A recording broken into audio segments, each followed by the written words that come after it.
అణుయుద్ధం అంటే మామూలు విషయం కాదు. యావత్ మానవ జాతికే ఇది ముప్పు.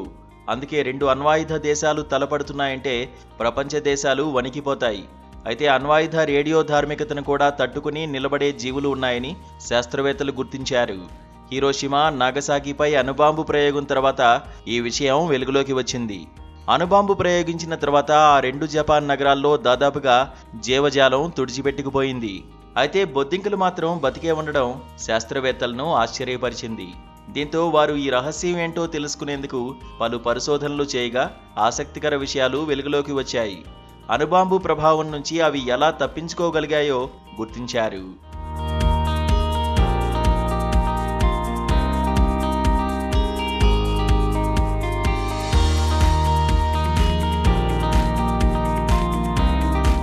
బొద్దింకలు మనుషుల కంటే ముందే భూమి మీద ఉనికిలోకి వచ్చాయి. మానవజాతి 100 రెట్లు ఎక్కువ సమయం నుంచే ఇవి భూమి మీద తిరుగాడుతున్నాయి.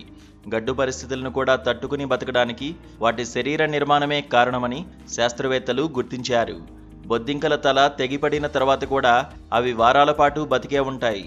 శరీరం మీద ఉన్న చిన్న రంధ్రాల ద్వారా శ్వాస తీసుకుంటూ జీవిస్తాయి. అణు రేడియేషన్ను తట్టుకునే సామర్థ్యం వీటికి అపారం. ఫలితంగా అనేక జీవులు మనలేని చోట కూడా ఇవి హ్యాపీగా బతికేస్తాయి. ఈ భూమి మీద మొత్తం 4000 రకాల బొద్దింకల జాతులు ఉన్నాయి. అయితే కేవలం 30 జాతుల బొద్దింకలు మాత్రమే మనుషుల ఆవాసాలకు సమీపంలో నివసిస్తుంటాయి. వీటి వల్ల టైఫాయిడ్, సాల్మొనెల్లా, ట్యూబరిక్యులోసిస్ వంటి వ్యాధులు కూడా వస్తాయి. కాబట్టి బొద్దింకలతో ప్రజారోగ్యంపై భారీ ప్రభావం ఉంటుంది. ఇవి రాత్రి సమయాల్లో మాత్రమే బయటకు వస్తాయి. పగటిపూట అవి భూమి పొరల్లో దాక్కుని అత్యంత కఠిన పరిస్థితులను కూడా తప్పించుకుని నిలబడతాయి. వీటిల్లో కణ విభజన చాలా తక్కువగా ఉండడం, శరీర నిర్మాణం చాలా సింపుల్గా ఉండడం తదితర కారణాలు వీటికి రేడియేషన్ను తట్టుకునే శక్తిని ఇస్తాయి. ఇలా పలు రకాల కారణాల వల్ల బొద్దింకలు అణు రేడియేషన్ను కూడా తట్టుకుని బతకగలవని నిపుణులు చెబుతున్నారు.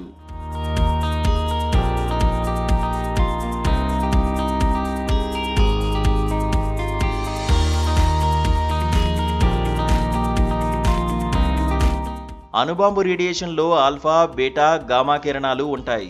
పేలినప్పుడు ఇవి జీవకణాల డిఎన్ఏని దెబ్బతీస్తాయి. సాధారణంగా ఇటువంటి రేడియేషన్ మానవులు, ఇతర జంతువులకు ప్రాణాంతకం. అయితే బొద్దింకలు ఈ రేడియేషన్ను అసాధారణ స్థాయిలో తట్టుకుంటాయి. బొద్దింకలు 1,00,000 రాడ్ల రేడియేషన్ను తట్టుకోగలవు. ఇది మానవులకు ప్రాణాంతకమైన 1000 రాడ్ల కంటే 100 రెట్లు ఎక్కువ. ఈ సామర్థ్యానికి ప్రధాన కారణం బొద్దింకల కణ విభజన వేగం. బొద్దింకల కణాలు నెమ్మదిగా విభజన చెందుతాయి. దీనివల్ల రేడియేషన్ వల్ల డిఎన్ఏ దెబ్బతినే అవకాశం తక్కువ. మానవ కణాలు తరచూ విభజన చెందుతూ ఉంటాయి. ఇది డిఎన్ఏ దెబ్బతినే ప్రమాదాన్ని పెంచుతుంది. బొద్దింకలు తమ జీవిత చక్రంలో 2 వారాలకు ఒకసారి మాత్రమే కణ విభజన చేస్తాయి. దీనివల్ల రేడియేషన్ ప్రభావం తక్కువగా ఉంటుంది. అదనంగా బొద్దింకల డిఎన్ఏ రిపేర్ మెకానిజం అత్యంత సమర్థవంతంగా పనిచేస్తుంది. ఇది దెబ్బతిన్న డిఎన్ఏను సరిచేస్తుంది. శాస్త్రవేత్తలు బొద్దింకల రేడియేషన్ నిరోధకతను అధ్యయనం చేస్తున్నారు. ఇది భవిష్యత్తులో మానవులకు రేడియేషన్ రక్షణ పద్ధతులను అభివృద్ధి చేయడంలో సహాయపడవచ్చు.